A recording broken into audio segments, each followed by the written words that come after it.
Namo Phat, good morning. Thank you for joining me for our daily practice check-in. Listen, listen, listen. This beautiful sound calls us back to our true home.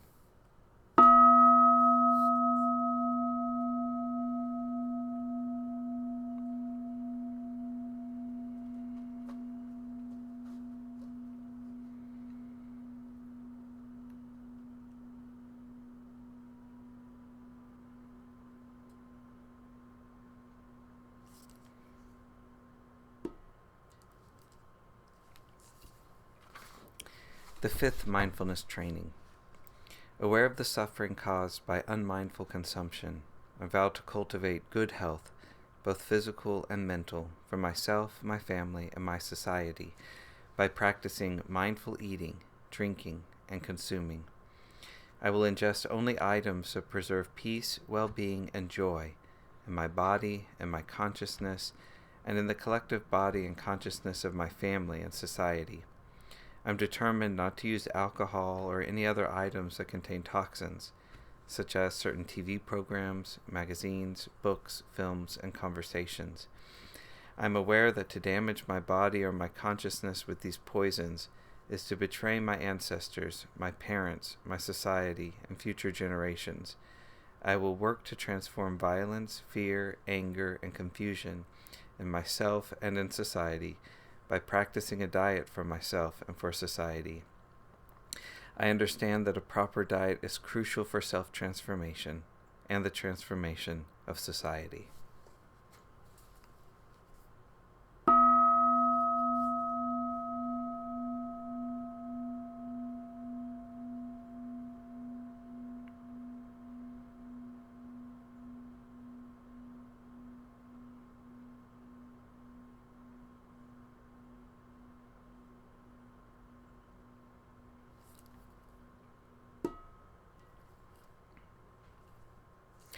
For our Dharma readings, we've been reading a Dhamma talk by Ajahn Candasiri called Handful of Leaves from the book The Body, Dhamma Reflections on Aging, Illness, and Death by the nuns of Amaravati.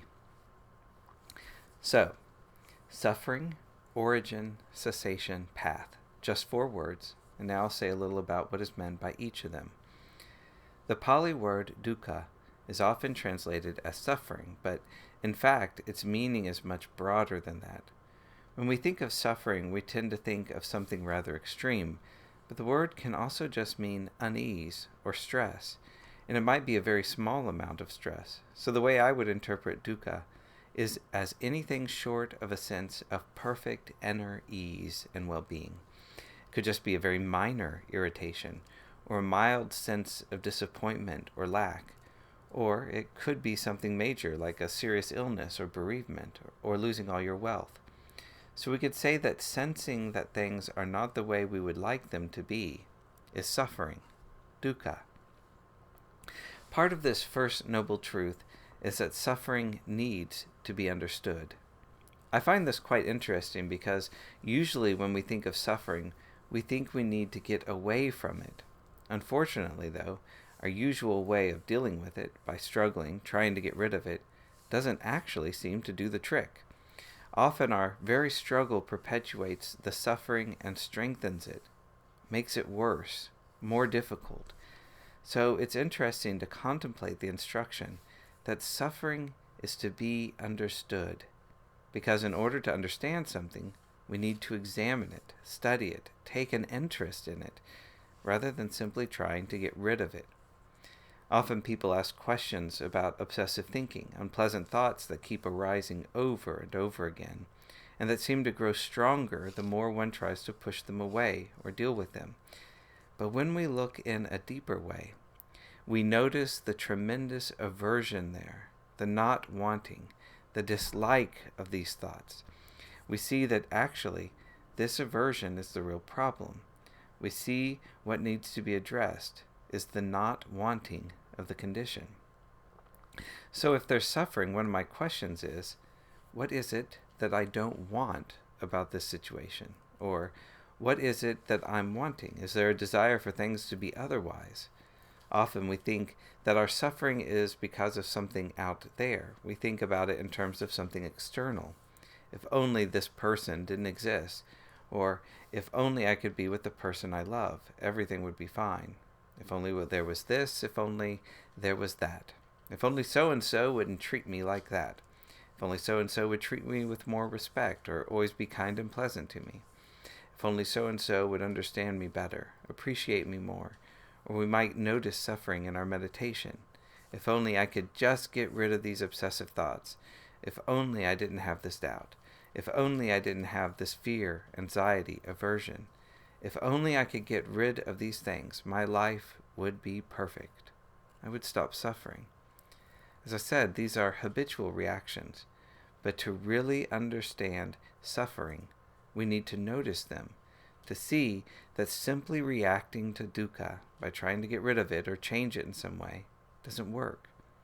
So what is the origin of suffering? Why do we suffer? That leads us on to the second noble truth, the origin of suffering.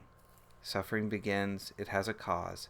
There's a reason why we suffer. And strangely enough, it's not because of that person who is always so annoying, or because I have a headache. Of course, having a headache is unpleasant, but the suffering is not because of the headache. It's because I haven't got what I want. It's because I want things to be otherwise. It's because of attaching to different forms of desire.